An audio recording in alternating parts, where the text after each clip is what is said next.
Good morning. I'll be with you as we get everybody in class, okay? Okay.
Okay, we got a couple more minutes. I'm trying to get another link posted for my 12:30 class, so just hold on a second. I'll be right with you.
All right, here we are. So, okay, so are all of y'all recovering and doing okay following the winter storm?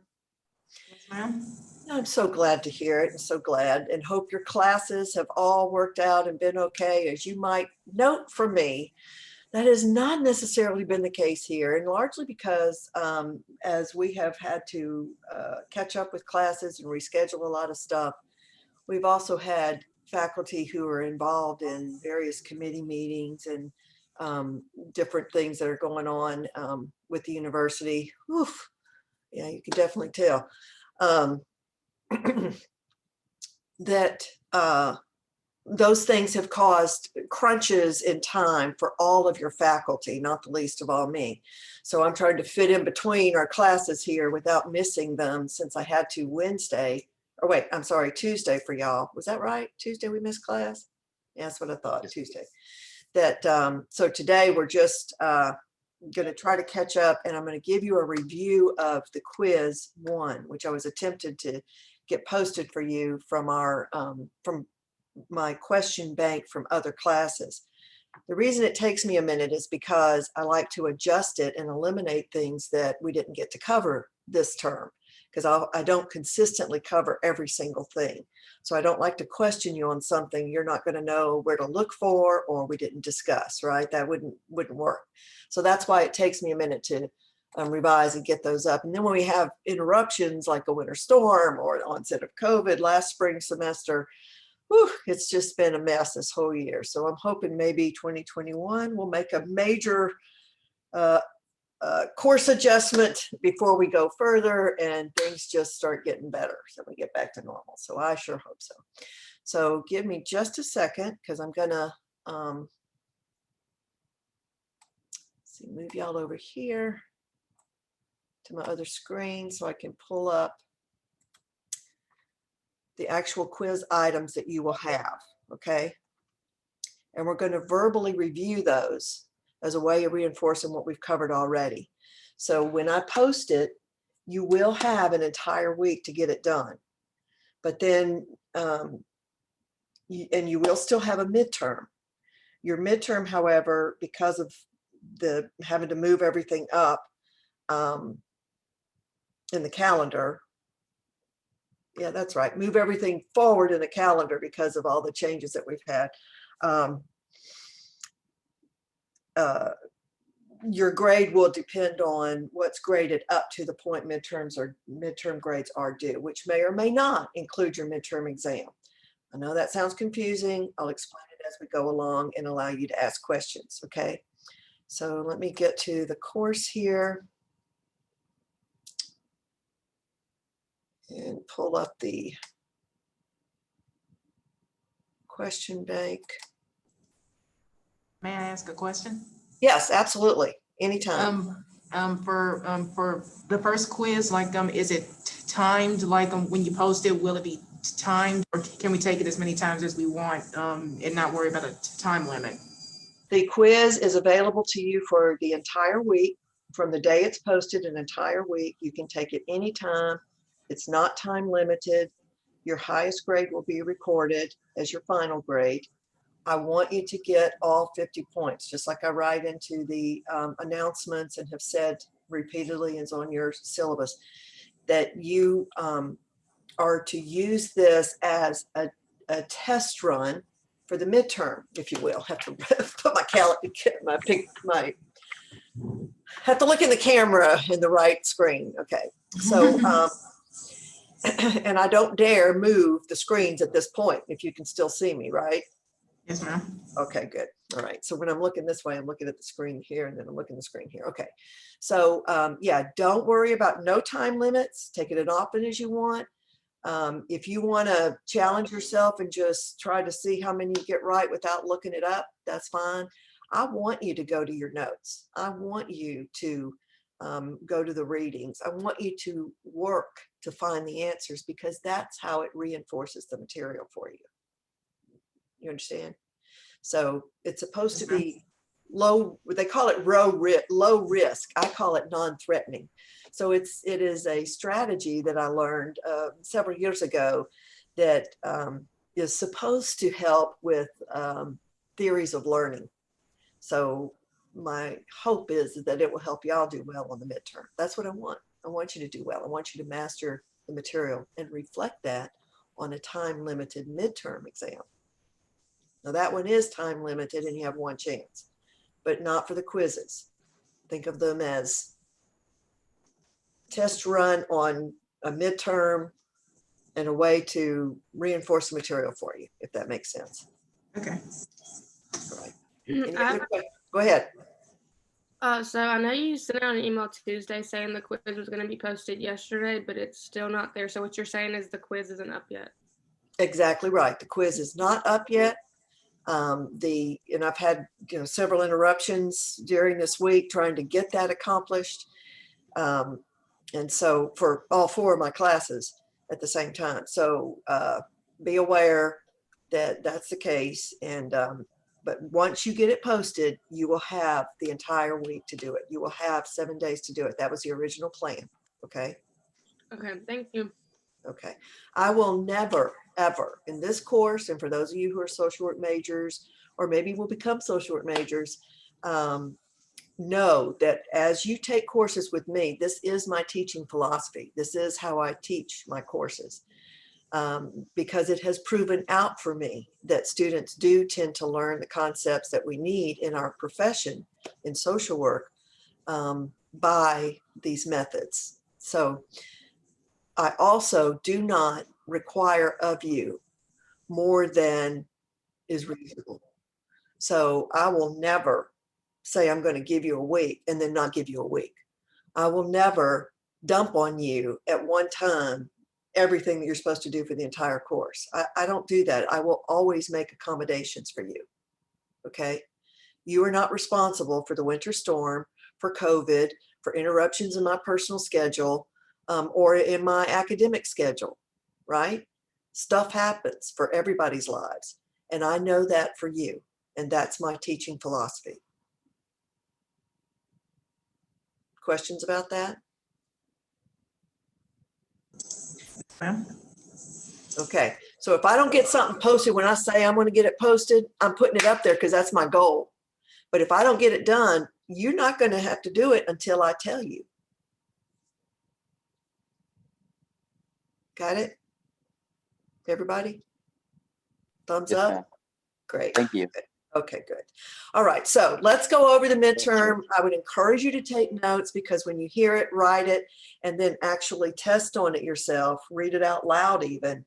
If you see, say, and hear, then you tend to learn better, okay? So I encourage you to think about that. What you see, say, hear, and write, I should say.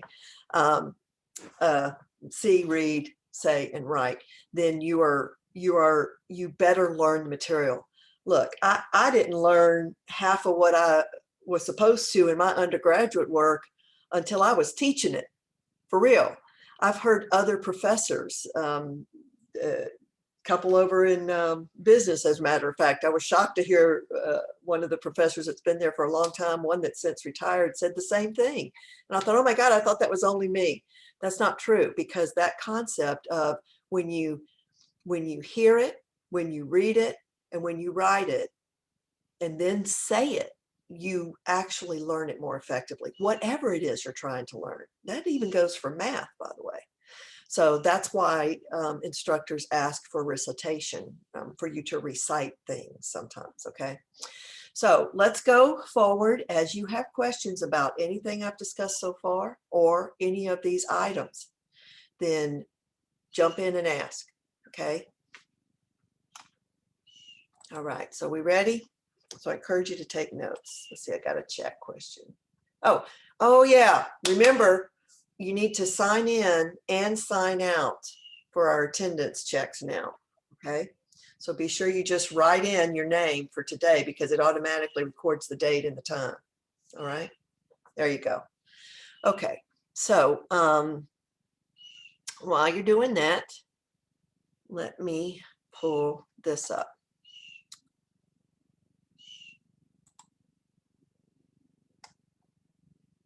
Okay, So if I asked you on a quiz or on a midterm, or if I asked you to match the 4 social work practice methods, would you do it, or could you do it? Do you know what they are?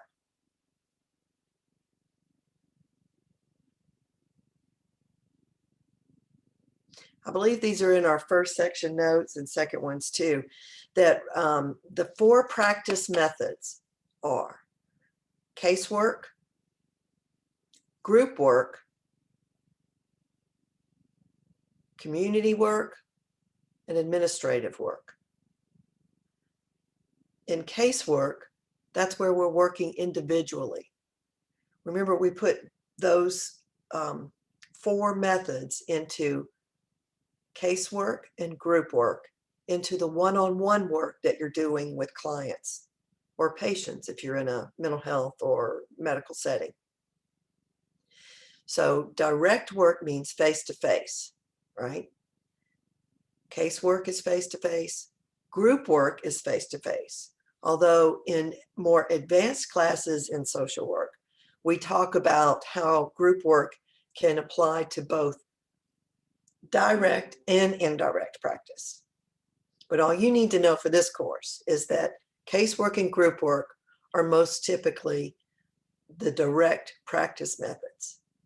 Okay, so we got 4 methods. We've got 2 categories, right? Direct and indirect. Indirect means that you're not doing face-to-face with the clients.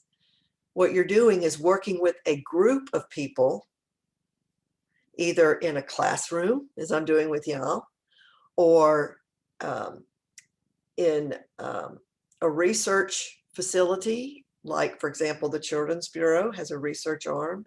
The Health and Human Services has a mental health research arm that even social work professionals participate in.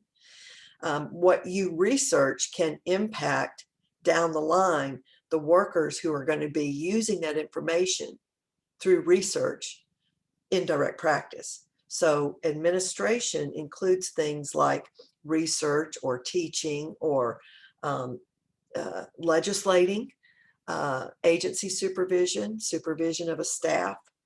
All of those things fall in the category of administration, and that fall into the method of administration,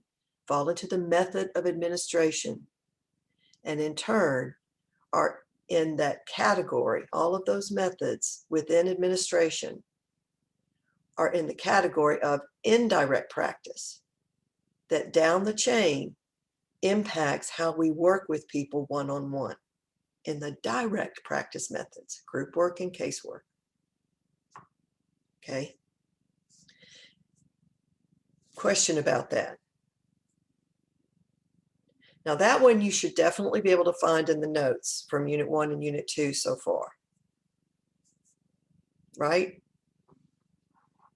Question about that? All right, let's go on to the next one. So the next one is, and I'm actually going through the questions that'll be on your quiz.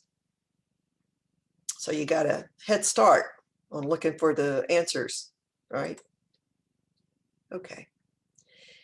All right. And then we spent a lot of time going over the NASW Code of Ethics, so you can expect that there'll be several questions from that, right? Would you know what bad practice is? Can you give me an example of bad practice? Someone who just doesn't follow the code of ethics, someone who has inappropriate relations with whoever they're there you go. with. That's it. That's it, Matthew. Good. Thank you. Anybody else? Can you give me another example of bad practice? Could it be like that when you just don't follow the code of ethics, like you basically take it into your own hands, like you basically make your own rules, even though some people might agree or disagree, but then it's a direct violation of the code of ethics and you might lose your job or much more? That's right. That's exactly right. Okay, so if you had to match this bad practice, Let's see. A social worker fails to obtain a client's consent for release of information. Which of those 6 specific standards would that apply to?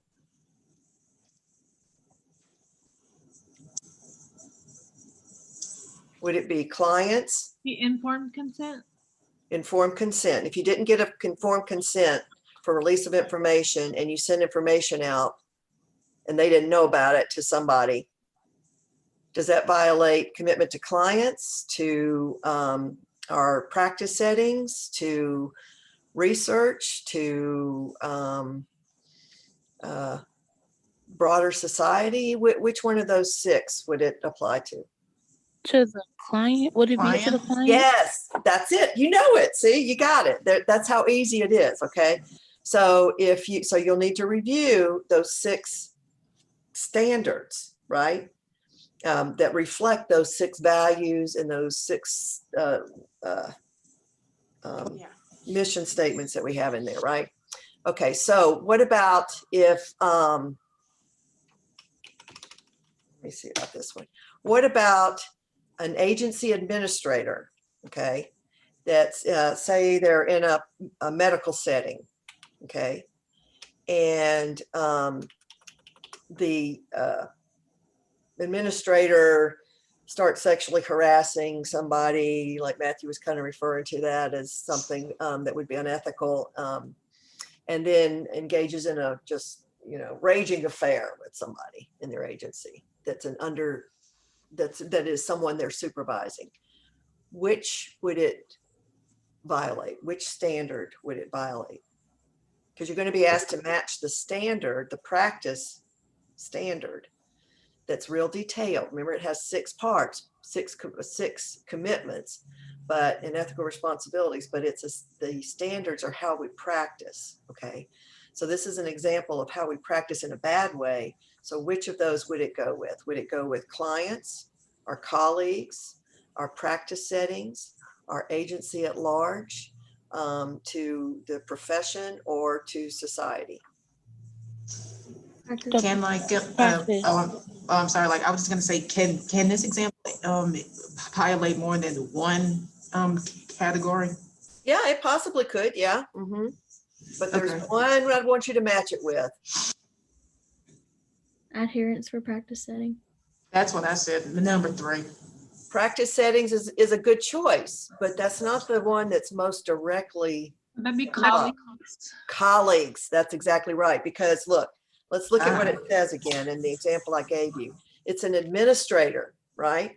So they're in indirect practice. That's what they're doing. Their work activity is indirect in social work. But if they engage in sex with the colleague that they're supervising under them, then that's disrespecting and ethically violating the power structure between the administrator and the supervisor. That's the same way like with Title IX and our protections for students against sexual harassment, and faculty, by the way. We have to do training on that as well as our RSOs do, I believe. So if a professor or a coach, whoever is in a position of authority in whatever capacity, as a professor or a coach or an advisor or someone in the business office or someone in the president's office, who knows, wherever it is, if it's an employee of the university and they are over you in any way and they sexually harass you or enlist you, seduce you into a sexual relationship, then that's violating their responsibility. It's actually abuse, because we are violating our responsibility and misusing our power over those who are under us. And the same applies here. So this is a colleague, and that's why it's most appropriate versus the practice setting. Okay. I have a question. Yes. From the example about the administration in the medical setting, what would have to have happened to it to violate number 3, adherence and to respect for practice settings? Because I mean, like, it's this sexual harassment, and like it's in a medical setting, so it could be a little disrupting Oh yeah, it could be disrupting. You might have to help me understand better. Can you restate that question? So you're asking, Okay, like of this last example you said, like it turns out that the actual answer was respect for colleagues, where I thought it was 3, adherence to and respect for practice setting. So like I would like to understand why it wasn't number 3, since like I said, it was in a medical setting, where with sexual harassment, that probably would have been very disturbing. The other employees may have been like uncomfortable, maybe the other patients been downright uncomfortable too, disturbed, if not scared. or disgusted? Mm-hmm. Yeah, all that. Well, all that. Well, because yes, it does. Actually, it violates all of the ethical standards. Okay. But the specific one we're after here that we want you to recognize that's delineated in that list that describes each one of these standards, it's that if you are over someone and you have power over them because of your position, so they're your underling, they're your supervisee, they're your student, they're your floor worker, whatever, then, or your athlete, then you are misusing that power. And those are your potential colleagues. You see, even though maybe it's a stretch to use the student example, at the university with Title IX. If we're in an agency, it doesn't matter what and here's I think the most direct thing for you, Maya. If you are in an agency supervising your employees, it doesn't matter what the agency is in social work. You are violating your responsibility to your colleagues. Okay. So that's why we would want you to be able to match that right with that. Thank you. Now here's one for practice settings, since we're there. Okay. And this one's going to involve a non-social work co-worker in an outpatient nephrology setting. Okay. Now that would be also a medical setting. There are many what we call freestanding nowadays nephrology clinics or dialysis clinics. Okay. And social workers play a huge role, just for your information, in that. I have worked closely with 3 different professionals, 2 in Alabama, 1 here, who works with dialysis clinics called DaVita. You might have seen those. They are nationwide. So they employ social workers to be in those clinics and to make sure that, and there have to be LCSWs, because most of those who receive dialysis treatment are either receiving Medicare for disability if they are not retirement age, or they're receiving it because their retirement age and old age has caused them to have illnesses that contribute to kidney failure and dialysis as a means for sustaining life. So just for your information, but the question is, and which of those 6 standards would you associate this with? You've got a non-social work person who works in a medical clinic, it's a nephrology clinic, say, and they constantly overstep and demean the LCSW and, kind of take over their job. What would this most violate? Would it be the client, colleague, the practice setting, or society, or the profession at large, or research? Oh, I'm sorry. Like, can you read the example again? Okay. A person who works, say a nurse, an RN. Okay. Works in a nephrology clinic, and they do, obviously. And they are constantly overstepping and demeaning what the LCSW is doing. It's compromising the LCSW's work. Practice settings. Practice settings. Explain why you chose practice settings, Matthew. Well, because it's you said it's a nephrology clinic, and so you're working together with that specific practice has nurses and social workers working together, And so they're supposed to work as a team for the betterment of the patient. So they weren't doing that, basically. That's exactly right. You're right on. So everybody got that? So this time we're talking about the regulations in the agency. And if the regulations say social workers do this and nurses do this, if the worker is not, if the clinical social worker is not able to fulfill their job duties, there are all kinds of problems for that practice setting. And you may not honestly, genuinely think of this to this extent. But what happens is that the reason that violates that practice setting is because that practice setting, and typically it's the organization, DaVita is, like I said, a national organization, generally owned and run by healthcare insurance providers and or hospital networks, and always involve physicians, in my experience. So that practice setting is going to end up having to pay some costs for reimbursing fees filed inappropriately for an LCSW if that's done by the nurse as he or she is overstepping what the social worker's doing. If the social worker is not filing what they're supposed to be doing, then that's lost revenue, you see.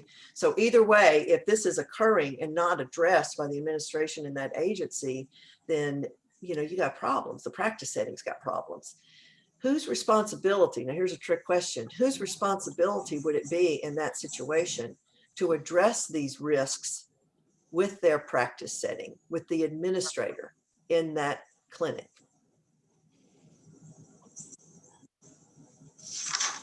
The social worker? Whose responsibility? Let's review. You got a nurse overtaking the job duties of the LCSW. We don't know who's billing or what's going on, but whose responsibility is it to address this issue with the administrator to prevent false billing or inappropriate billing or not being able to bill like you're supposed to if you're the social worker? Would it be the nurse? The social worker. The nurse is the one doing the stepping over bounds, right? Taking over the worker's job. Oh, she's stepping. Okay, well, never mind. Don't disregard that entry. Okay, so, but you made a great stab, okay? That's the point. If you don't do that, you're not going to learn, right?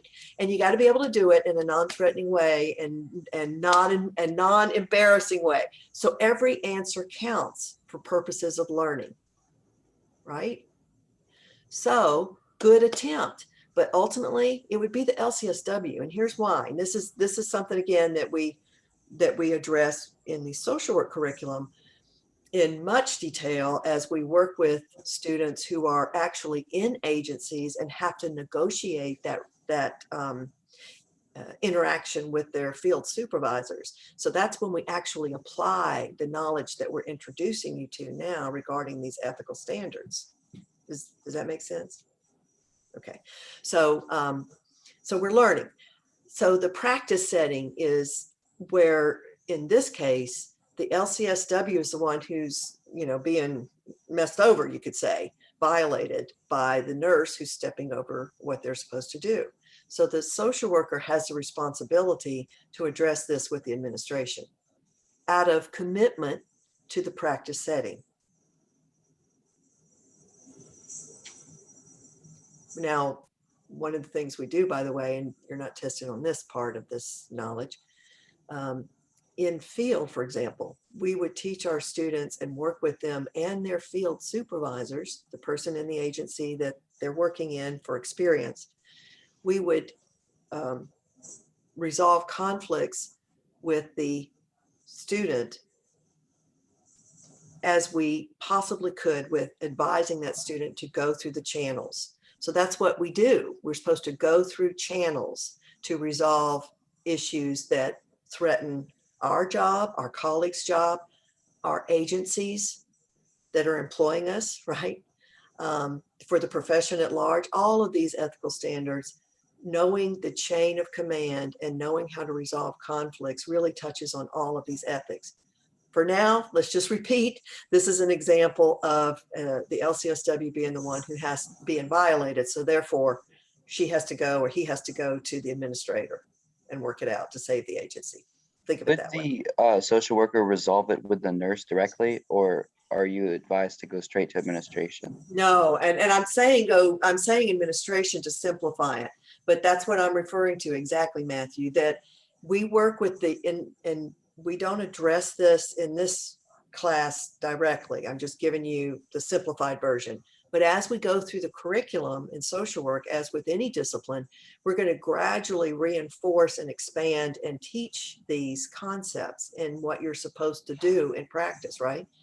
The ultimate for social work curriculum is field placement, as the ultimate for nursing is clinical, as the ultimate for physicians is residency, as the ultimate for architecture is working in an agent's architect firm, right? So any profession that's licensed will have those kinds of internships or field placements that we call them. So we teach you those responsibilities, and conflict resolution is one of those things that we deal with in advanced classes. And certainly, you're exactly right, Matthew. You go through the chain of command, as I was saying. We would say, for example, if we were supervising a student in a placement, not an LCSW, but a student who maybe doesn't feel like they're getting a good experience and the LCSW is not working with them, right? Maybe not any kind of issue related to funding or reimbursement or whatever, billing, but just the social work student, then we would advise that student, who would be communicating with us, hopefully, so we would know about the conflict, right? And we have various means in internships or field placements in social work that encourage students to do that, from a seminar to a journal to meeting on site with the student from time to time in their placement, responding to supervisors who contact us regarding students. So there's lots of ways that in any kind of internship, field placement, whatever you want to call it, in occupations that are licensed, that's how that works. You're supposed to go through the chain, and we teach you that as a means of conflict resolution. So yes, short answer to your question and comment, Matthew, is you go to the nurse. When you don't get resolution there and it continues, you go the next level up and the next level up and the next level up until you get it resolved. And in that particular example, by the way, in the nephrology clinic, a private freestanding nephrology clinic today, I guarantee you when it comes down to billing, they're going to make sure that it's resolved on the ground level. So there's just that little tidbit of information there. So, okay. And I hope I did not completely blur that with too much explanation. I know I do that. So just ask questions if I did. All right. You got one, Maya? No, ma'am. Okay. All right. So let's try this one. How about you've got a registered social worker, and this registered social worker, therefore, has only got what degree? Does a registered social worker in Louisiana, because it's a different credential that I've mentioned in every state, calls their undergraduate social work professionals something different. In Louisiana, it's the registered social work credential. So a registered social worker would have what degree? Bachelor's. Yes, that's right. Exactly. Thank you, Laura. They'd have Oh, a was it? bachelor's. Oh, bachelor's, okay. A bachelor's degree. Yeah, they would be a BSW, a bachelor's in social work. They would not have a master's degree with the RSW. Although there's more to that story too, but you don't need to know that for this class, okay? So a BSW, RSW home visitor that's employed by the Council on Aging, which is named by different names, and here it's called the West Ouachita Council on Aging in West Monroe, the Ouachita Council on Aging in Monroe. But anyway, so the Council on Aging, it's a nonprofit, and the registered social worker tells the elder, and I gave you this example in class, I believe, I might not have, I might be thinking of another class. If so, I'm sorry. But the registered social worker goes to this elder's home and tells them they got to pay her directly cash for doing services for him. What does that violate? Professionalism. Professionalism, exactly right, exactly right. So that is comportment under the, yes, professionalism, that we maintain high standards of professional behavior, exactly right. Okay, and I'm just going to go through these so we can get through them in time because I want to make sure you hear all of these that will be on your quiz. So what about if, say, an LCSW, he doesn't have a PhD or a DSW, so what degree do they have? Are they just a bachelor's? Are they Can a you bachelor's? repeat that again? An LCSW who doesn't have what again? An LCSW doesn't have a DSW or a PhD and is a part-time instructor for a BSW program, Master's. but they don't call themselves a social worker. They call themselves professor. They don't even put social work or LCSW on their credentials. What would that violate? Promotion of the social work profession? Exactly. Yes. Yes. I think y'all must be getting to your notes. That's excellent. Yes, exactly right. And I put that one up there, by the way, from personal experience. We're now beyond that, way beyond that in the course of my career. But when I started out, social workers were not, I mean, they kind of stayed away from using the title social worker because they would call themselves clinicians or mental health professionals, or just if they were academia, actual professors. I had professors that I worked with and were under who did this. And, you know, initially I didn't think anything of it until the profession grew that I've shared with y'all in my career before. And that's right. If you can't be proud of who you are, and there was actually a book written about this called Unfaithful Angels by Harry Specht and Mark Courtney.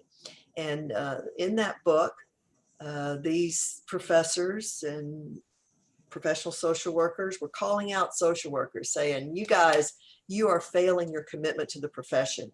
Call yourselves what you are. Quit doing all this fancy stuff that's not proven by evidence and stick with what we know is known practice. Okay, so exactly right. If someone doesn't stand up for their profession, can't call themselves a professional, doesn't take pride in the profession, then they're not promoting the profession. And that should be pretty obvious. Okay, how about this last one? A social worker, a member of, I don't know, let's say the Proud Boys. Do y'all know who the Proud Boys are? No. Okay. All right. So they're a member of the Proud Boys, and they are also strong advocates of Second Amendment rights. Doesn't necessarily have to be a negative thing to be an advocate, but in this case, we know Proud Boys are, and can sometimes cause problems, like at the Capitol when they advocated everybody bringing arms in their groups to the Capitol. And we see that social worker marching in anti-government rallies. According to our values, would that be an ethical violation of social work code of ethics? And which standard would it most likely violate? To broader society. What? To the broader society. Yes, Riley, exactly right. Commitment to broader society. Now, why? Why would we interpret it that way?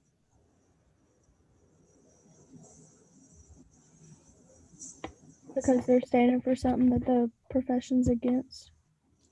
That's exactly right. And frankly, that's part of what causes a lot of difficulty for some social workers who change careers because they can't completely personally align with what our value systems are. And it may be simply because there's a different perceptions. There's not an absolute right or wrong in how we perceive our world. And you know, there are norms, social norms that attempt to establish what's healthy and what's not, or what's acceptable and what's not. what's democratic or what's not. And I'm not talking about parties. I'm talking about the little d, what is just and what's not. There are perceptions and norms that we have in our society about how people should be able to live within their respective governments, right? And it's like, and it's these perceptions that not everybody is on board with, and that's why this is the violation, because it's just that things are as they are versus what they can be in the future, and everybody's not on board with how things are and probably going for what can be in the future. Right, exactly right, exactly Okay. right. Now, my perception, and I will say the social work perception of what happened in the Capitol, and a social worker who would engage in this would be that they're not subscribing to the values. And whereas there's nothing in any state, and I've had opportunities over 10 years in Alabama to work with their licensing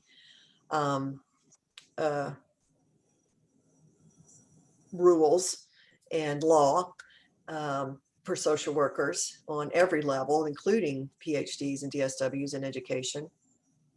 I've had opportunities to work with the state of Alabama over 10 years and therefore learned a lot about licensing laws in every state.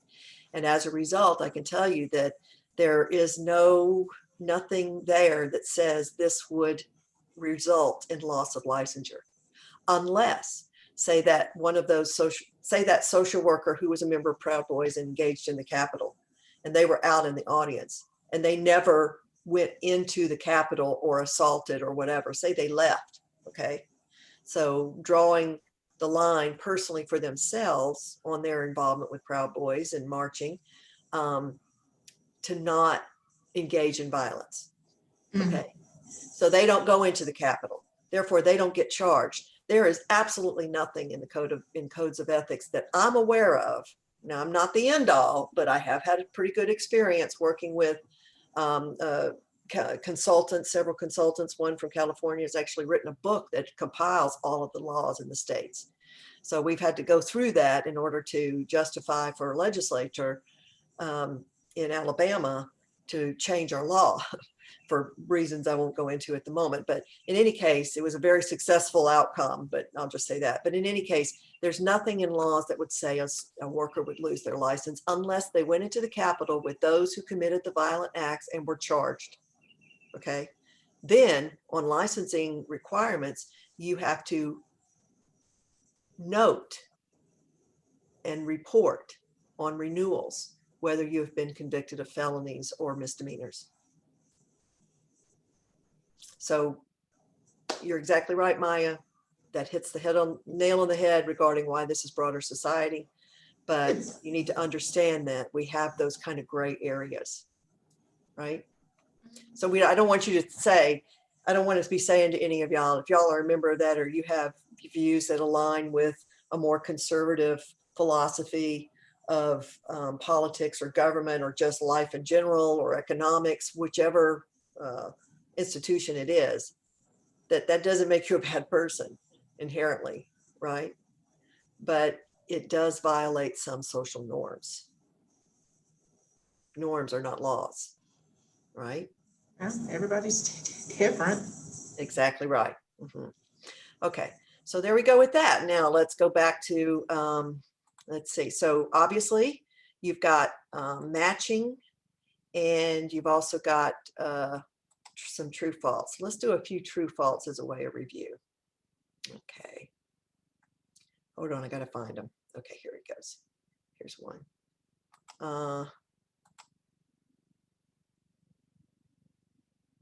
Okay, how about this? True or false?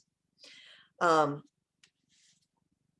our Unit 1 stuff, I mentioned about how, social work got started, and we had the evolution of a 1-year certificate, and these again are in the notes if we didn't cover these in quite this detail.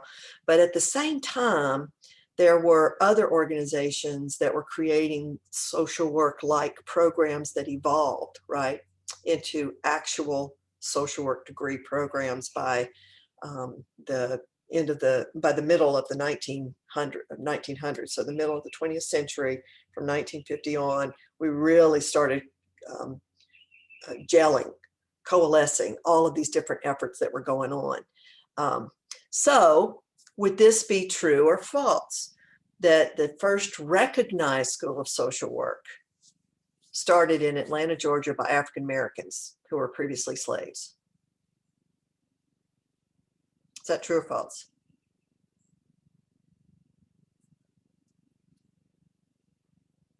Can you repeat the question? Okay. The first recognized school of social work is generally agreed to have started in Atlanta, Georgia by African Americans who were previously slaves. Is that true? And explain what you think is why you would think it would be true. Well, I remember that video that you had us watch about the history, and I remember there was a young Black man, and I remember he started a school or an organization. Right. Whitney can't Young. remember. And then there was William Still. That's exactly right. The earliest known social worker. Fraser, Yeah. Dr. Fraser or something. Yes, Fraser. And then also Andrew Whitney Young came along after him with the Atlanta school, but which became Atlanta Clark University today and is an HBCU. However, that is not the first recognized school of social work. They were kind of evolving along with the traditional white institutions, but the very first one was Columbia University. Columbia University.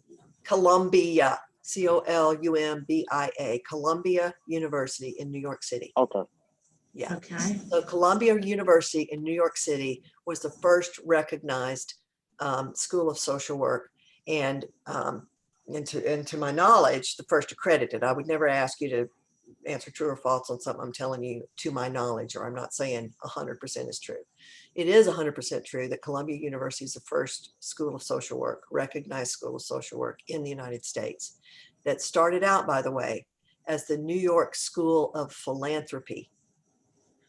So, back in the day, we were called charity workers and philanthropy workers, and even created something called casework that Mary Richmond wrote the first social work book about, called Social Diagnosis.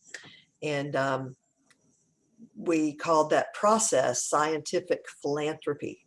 So the School of Philanthropy in New York that became Columbia University, or actually Columbia University was evolving and School of Philanthropy became part of Columbia School of Social Work as we know it today. But all of those people who were getting those degree certificates, or they really weren't degrees, let me state that correctly. All of those who completed that 1-year philanthropy School of Philanthropy certificate were called charity workers, and they went into generally mental health because that's what the emphasis was in that 1-year certificate program. What time period was that? That was early 1900s. This Columbian University in New York City, like, are these in the notes or in any of these readings on your Moodle page? Or They just, should be in the notes, and I'll look and verify that for you. Okay. okay. Remember, I'm going through my bank here and I'm selecting in real time the ones that I've been gradually trying to add in. So I may have one that I need to go back and check, but I'll check this one. Okay. Okay. I'm making a big note on the question bank to check it. I think that one's on the Legacies video. I thought it was somewhere on there because it's always somewhere. The Legacies of Social Change? Yeah. Okay. It was Mary Richmond, right? The first Right. one. Mary Richmond. Mm-hmm.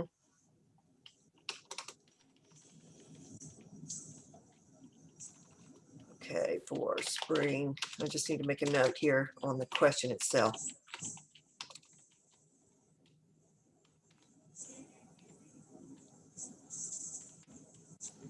Okay.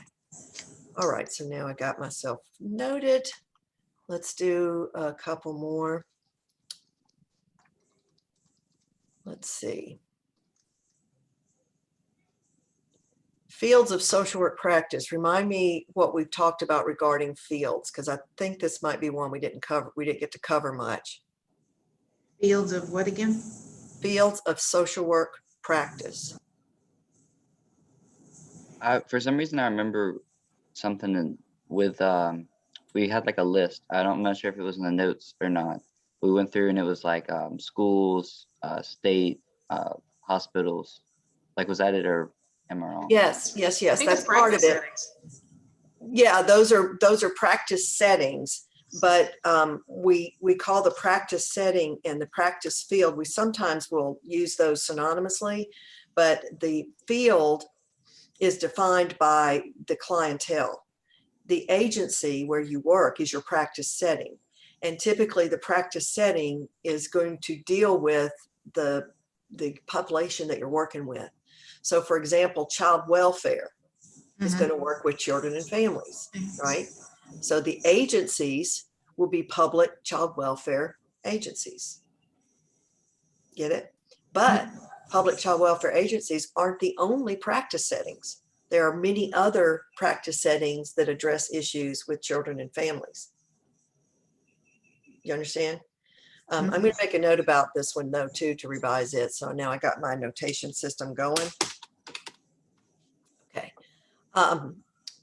So yeah, so we didn't get to talk about that in detail from that list, but Matthew, you're right. That list is all of the different populations and settings.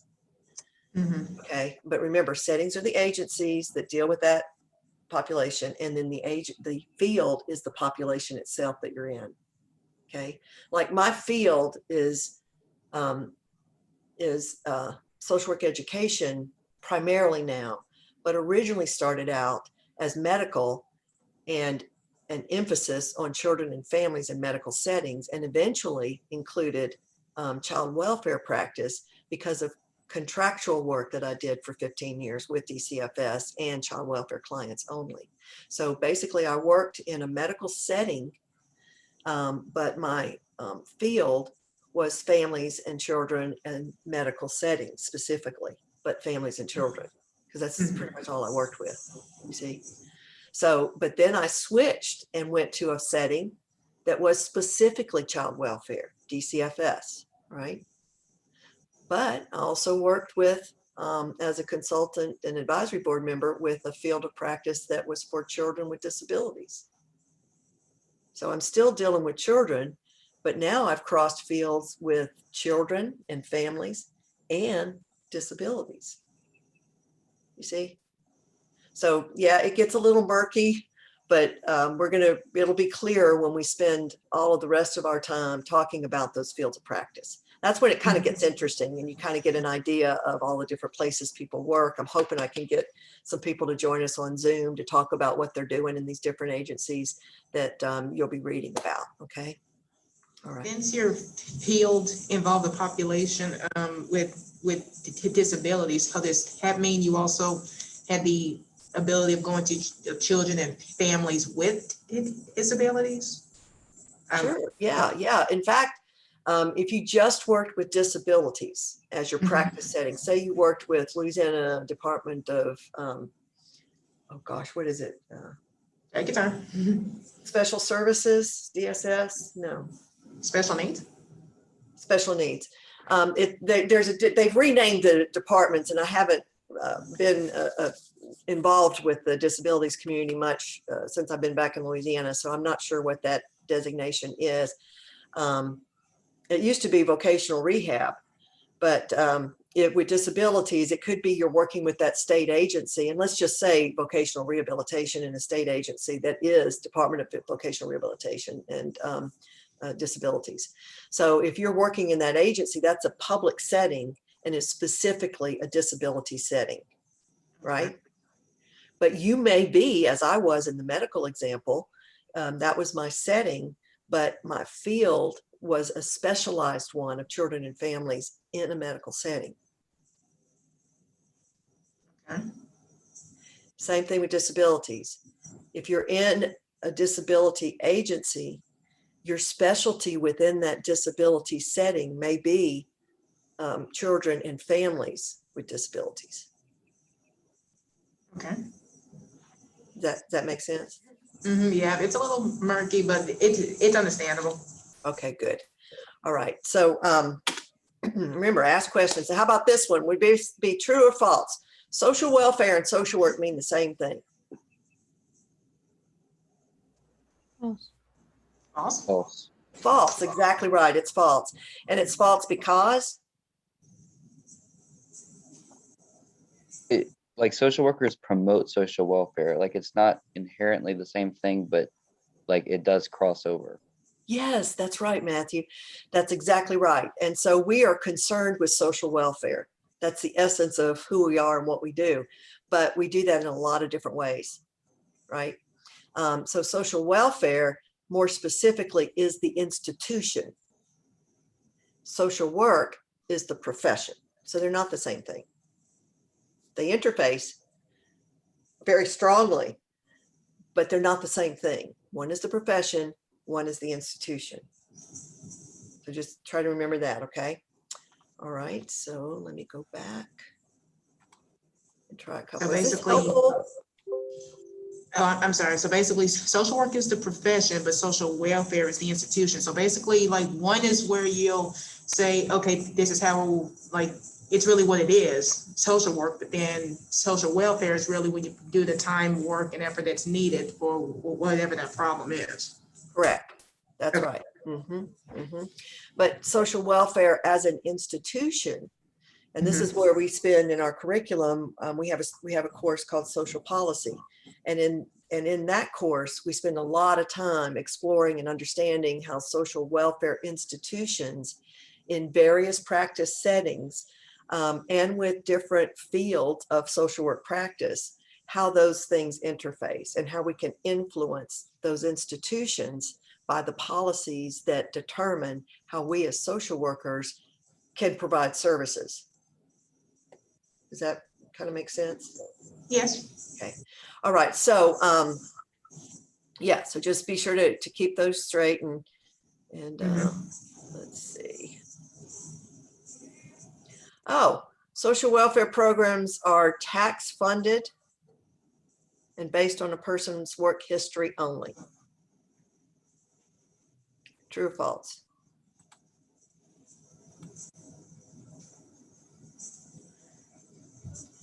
Can you repeat that for me?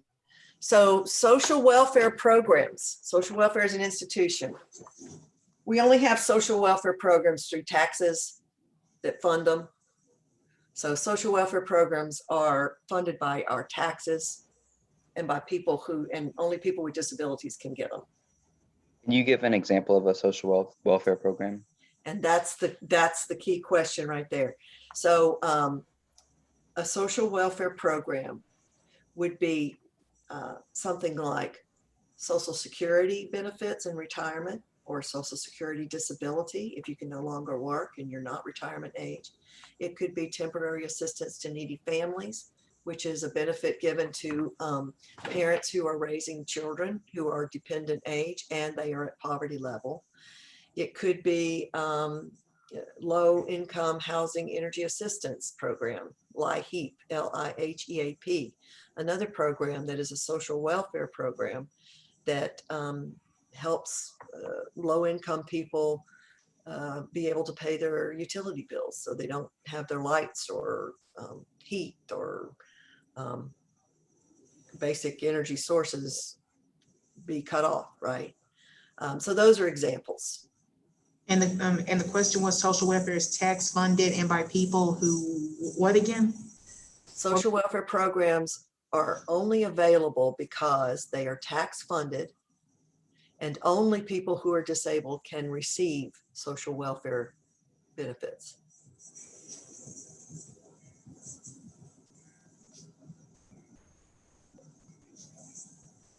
Social welfare programs are only tax funded and can only be received by people with disabilities. False. Okay. And why is it false?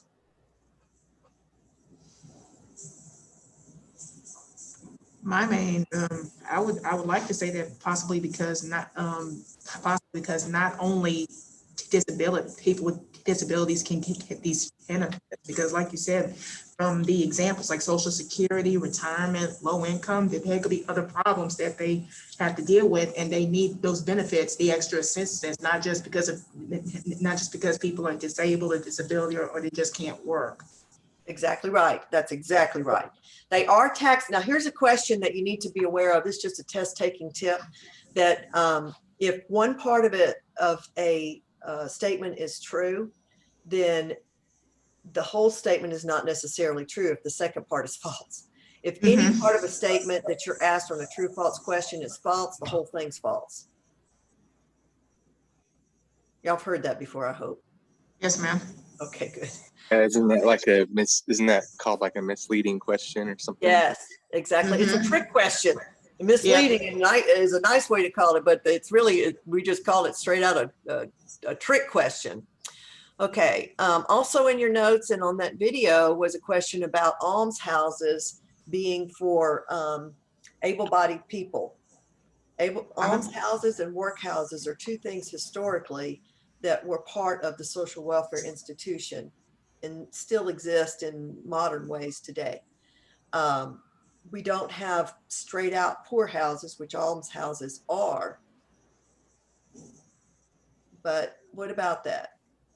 In early US and English history, almshouses were for able-bodied people, meaning people who could work, for example.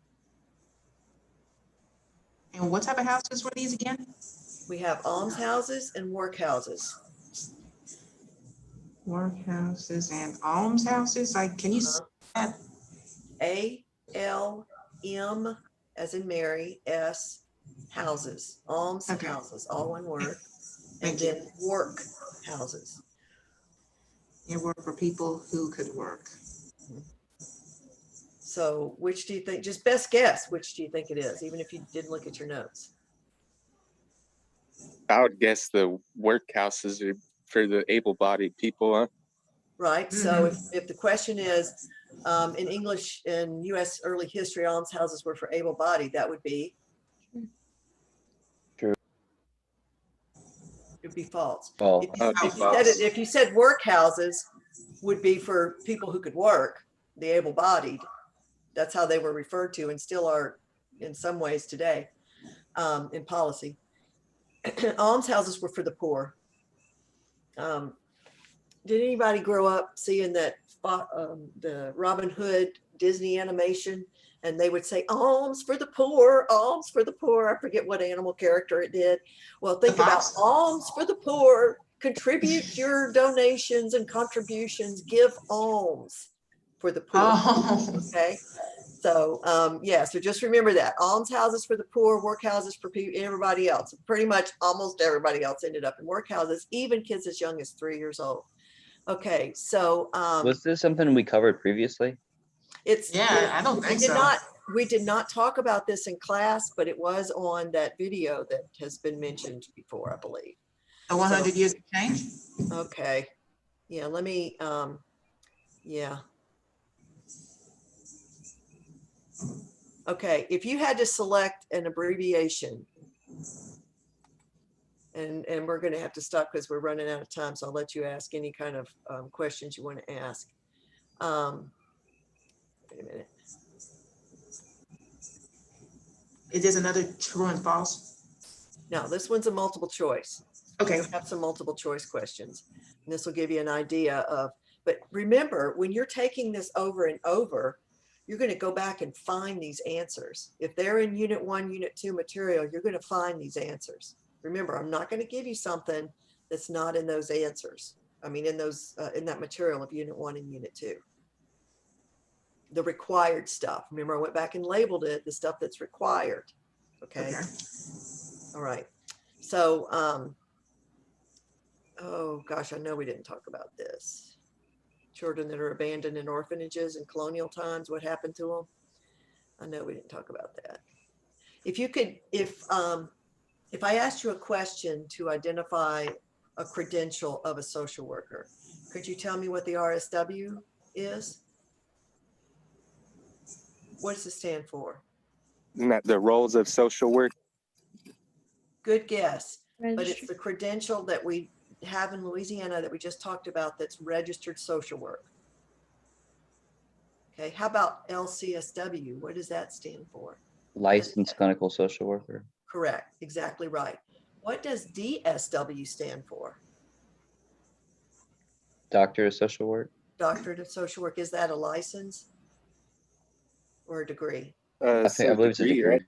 It's a degree because we don't Okay. license on the graduate level, except we don't license on the doctoral level. That's right. Okay. What about an LMSW? Licensed medical social worker. That's right. Yes. And that's all I'll ask you about because that's all we have in Louisiana. But there are other names that other states use, right? Okay. So like, so the answer to this one, to identify the credential of a social worker, which means that it has to be somebody who definitely has a license and most definitely it just doesn't have a doctorate alone. Correct. That's right. Yeah. If I said, if I just made one up and said RNSW, you would know that that may be a degreed person, but it's not a license that exists, right? We don't have a nurse social RNSW. You're either Okay. RN, comma, LCSW, or you're not, right? Okay. So what about these abbreviations? CSWE. I think that's Council on Social Work Education. Yes, correct. And it does what?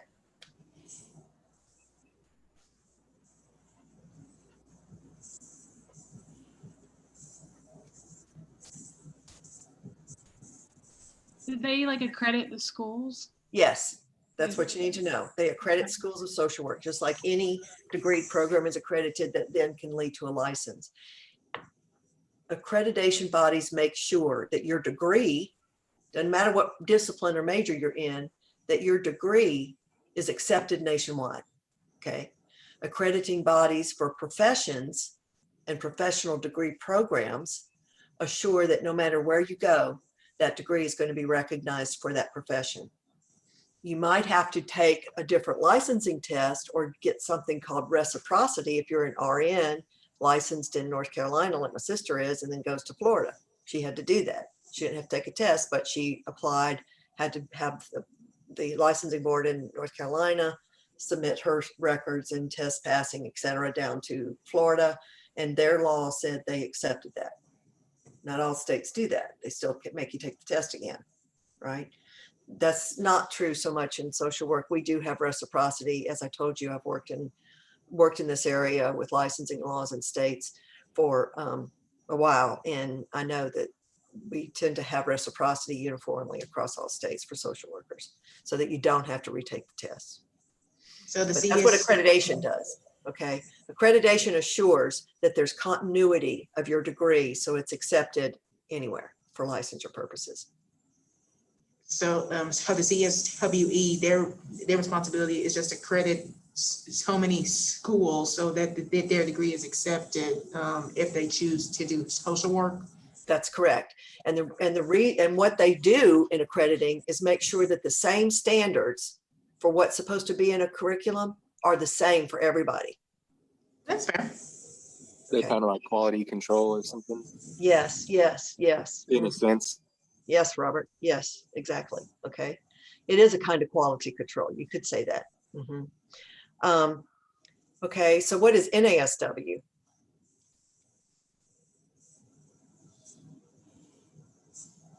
National Association of Social Workers. Yes. And a variation that I like to give students that I've told you, two of them. One is NAACSW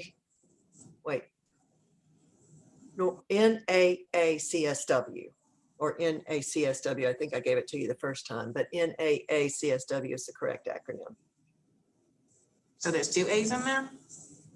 Well, let me just tell you, I gave it to you as NACSW, and that's what I'll put in there, but it's actually North American Association of Christian Social Workers is what it's Oh. actually called. But I gave it to you as National Association of Christian Social Workers. And then there's National Association of Black Social Workers. I believe I may have told you that one too. Do you recall that or not? Not that I know of, but I'm writing it down anyway. Right. All right. All right. Well, that's why we're doing this. So I make sure I don't put something up there that's, not in a recording or not on our notes. Okay. All right. And, Okay. just a question. So like these required videos that's on your Moodle page, would it just be good to just watch these just in case? Because there might be some info on the quiz that may have come from these videos. Yes, exactly right. And let's see, I'm going to go and pull up our course for just a second because we only got seconds left, pretty much. Minutes, but seconds. Okay. So let me see if I'm going to share my screen now. Okay. I wasn't sharing it before because I didn't want to share my whole question bank. Had other stuff up there too. Okay, can y'all see my screen? Oh, wait. Okay, now can you see my screen? Yes. All right. Okay, so now remember, after comments from students who were struggling with stuff being too busy, I went back and labeled stuff that's actually required, and anything required is what's on quizzes and midterms. So class notes, social work websites is all for this. Here's the PowerPoint here that's supplementary. The reason it's there is because we were going to go over it, but we didn't fully go over all of those roles, so you will not have questions on that. Okay. You have requirements here include readings and this article on William Still, this video, Legacies of Change, that were mentioned in class today, and this webinar website on social welfare history, which you need to review.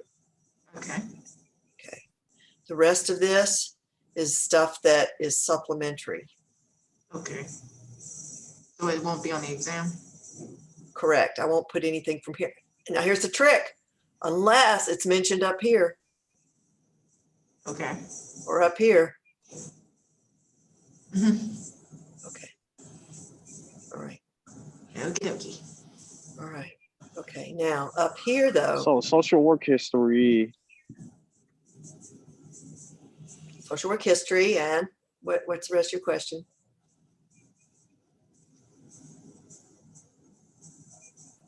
Oh, I was being sure that I get the right ones down so that we don't end up going somewhere else. I'm being sure to write down the main three that you told us just now. Okay. All right. So Ramon, remember, it's those that are under what you're going to be tested on is requirements for Unit 1 and requirements for Unit 2.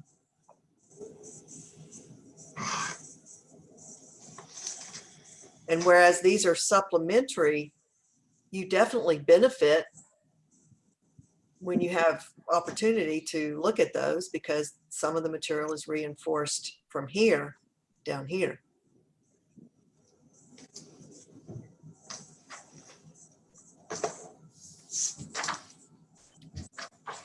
What is also included, though, that we spent the beginning of this class on is the NASW Code of Ethics. So you make sure you. Like you said that after this class, our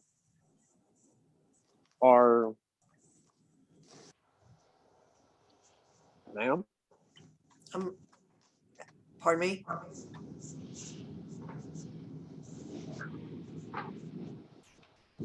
Okay. Well, our course is done, so anybody needs to leave, feel free to do that, and I'll just answer this question. And if you want to stay on for a minute more, I can do that. I said I will post the quiz. I'm going to do my best to get it done today. If I don't, I will not require you to complete the quiz without having full 7 days. If I cannot get it posted today for whatever other stuff I've got going on, including another class and a couple of committee meetings right now, if it's not posted, you don't do it. You can't do it till it's posted, right? And once it's posted, The rules stay the same. Unlimited, take it, learn the material. That's what we want most of all. Is that you learn the material.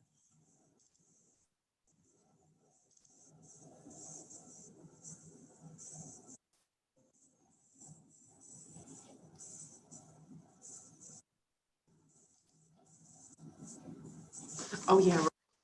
Okay. So you're going to have those 7 days to complete the quiz. I want you to get all of the answers. I want you to get the full 50 points because that shows effort. Thank you. Okay. Okay. All right. Okay.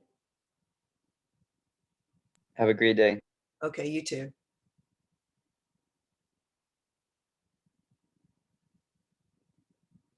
Anybody else? I hope you all remember to sign out.